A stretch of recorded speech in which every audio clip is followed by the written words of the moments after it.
ನಗರಸಭೆ ವ್ಯಾಪ್ತಿಯಲ್ಲಿ ಸುಮಾರು 14 ಕೋಟಿ ರೂಪಾಯಿ ವೆಚ್ಚದಲ್ಲಿ ಬೇರೆ ಬೇರೆ ಬಡಾವಣೆಗಳಲ್ಲಿ ಒಂದಷ್ಟು ರಸ್ತೆ, ಚರಂಡಿ, ನಗರಸಭೆಯ ಒಂದು ಕಟ್ಟಡ ಇವೆಲ್ಲಕ್ಕೂ ಕೂಡ ಇವತ್ತು ಬೆಳಗ್ಗೆಯಿಂದ ಗುದ್ಲಿ ಪೂಜೆಯನ್ನು ಮಾಡಿಕೊಂಡು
ಸಾಕಷ್ಟು ಸರಿ ಕೂಡ ಬಂದಿದ್ದೀನಿ. ಸಾಕಷ್ಟು ಕೆಲಸ ಕಾರ್ಯಗಳು ಕೂಡ ಆಗಿದೆ.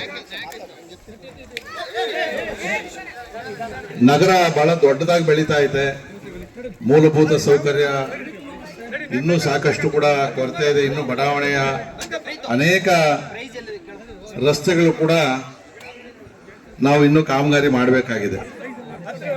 ಇದರ ಮಧ್ಯದಲ್ಲಿ ಮಾದನಾಯಕನಹಳ್ಳಿ ನಗರಸಭೆಗೆ ಈಗ ಕಾವೇರಿ 5ನೇ ಹಂತದ ನೀರು ಕೂಡ ಮಂಜೂರಾತಿ ಆಯಿತು. ಟೆಂಡರ್ಗೆ ಹೋಗ್ತಾ ಇದೆ. ಅದು ಯಲಹಂಕ GK ವಿಷಯದಿಂದ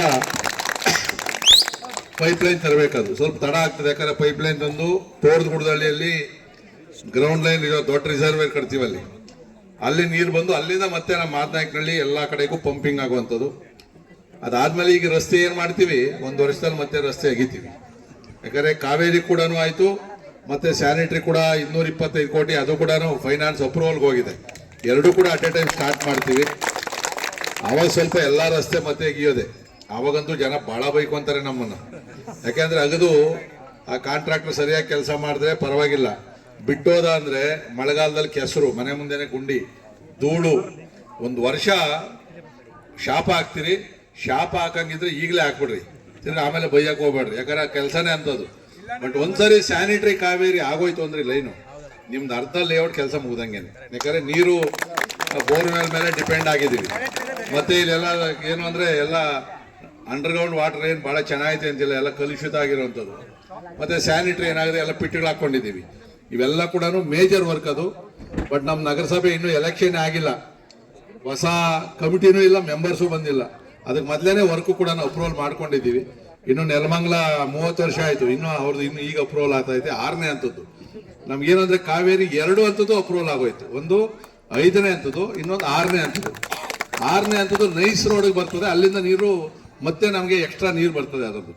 ಸೊ ಇದೆಲ್ಲ ಮುಗಿಯೋಕೆ 2-3 ವರ್ಷ ಆಗ್ತದೆ. ಯಾಕಂದ್ರೆ ಪೈಪ್ ಲೈನ್ಗಳು, ಕ್ರಾಸ್ ಲೈನ್ಗಳು, ಆಮೇಲೆ ನೀವು ಪ್ರೋರೋಟ ಚಾರ್ಜ್ ಬೇರೆ ಕಟ್ಟಬೇಕಾಗ್ತದೆ, ಸರ್ಕಾರಕ್ಕೆ ಸ್ವಲ್ಪ ದುಡ್ಡು ಕಟ್ಟಬೇಕಾಗ್ತದೆ. ಇದು ಮೇಜರ್ ವರ್ಕು. ಈಗ ಇಲ್ಲೊಂದು ಲೈನ್ ತಗೊಂಡು ಹೋಗ್ತವ್ರೆ, ಯಾವುದು ವೃಷಭಾವತಿ ಒಂದು ಪೈಪ್ ಲೈನ್. ನಾನು ನಿಲ್ಸಿದ್ದೆ, ಮಾಡಕ್ಕೆ ಬಿಟ್ಟಿರಲಿಲ್ಲ ನಾನು. ಯಾಕಂದರೆ ಉಸ್ಕೂರು ರೋಡಲ್ಲಿ ಹಿಂಗೆ ಅಗದು ರಸ್ತೆ ಸರಿಯಾಗಿ ಮಾಡಿರಲಿಲ್ಲ.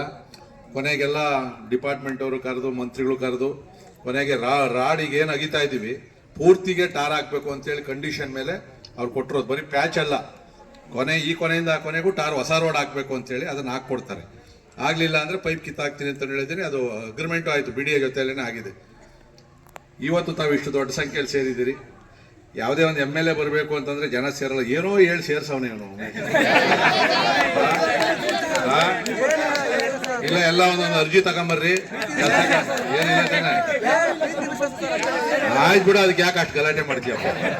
ಪ್ರೀತಿಯಿಂದ ಬಂದವ್ರೆ, ರಂಗೋಲೆ ಬೇರೆ, ನಮ್ಮ ಹೆಣ್ಮಕ್ಳು ರಂಗೋಲೆ ಕೂಡ ಬಿಟ್ಟು ಕಾಯ್ತಾವ್ರೆ. ಅವ್ರಿಗೆಲ್ಲ ಪ್ರೈಸ್ ಕೊಡ್ತಾ ಇದೆಯಾ ಇಲ್ಲ?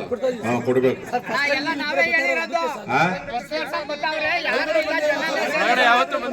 ಅಂದ್ರೆ ಈ ತರ ಜನ ಇರೋದೇ ನನ್ನ ಸೌಭಾಗ್ಯ. ಇಲ್ಲ ಅಂದ್ರೆ ಜನ ಸೇರಲ್ಲ. ನಾನು ಯಾಕೆ ಹೇಳ್ತೀನಿ ಅಂದ್ರೆ, ರಾಜಕಾರಣಿಗಳು ಅಂದ್ರೆ ಜನ ಅಸಹ್ಯ ಪಡಂಗ್ ಆಗೋದು. ಬರೀ 5 ವರ್ಷ ಒಂದ್ಸರಿ ಬರ್ತಾರೆ, ಮಖ ತೋರಿಸ್ತಾರೆ, ಹೋಗ್ತಾರೆ ಅನ್ನೋದು ಇರತಕ್ಕಂಥದ್ದು. ಅದು ಕೂಡ ನಾನು ಯಾವ್ದು ಕರೆದ್ರು ಬರ್ತೀನಿ, ಗೃಹ ಪ್ರವೇಶ ಕರೆದ್ರು ಬರ್ತೀನಿ, ಮದುವೆಗೂ ಬರ್ತೀನಿ, ಕಾರ್ಯಕ್ರಮಗಳು ಕೂಡ ಬರ್ತಾ ಇದ್ದೀನಿ. ಯಾಕಂದರೆ ಈಗ ಸ್ವಲ್ಪ ಅನುದಾನದ ಕೊರತೆ ನಿಮ್ಗೆ ಗೊತ್ತು. ನಾನೇನು ಅದನ್ನೇನು ರಾಜಕೀಯವಾಗಿ ಮಾತಾಡೋಕ್ಕೆ ಹೋಗೋದಿಲ್ಲ.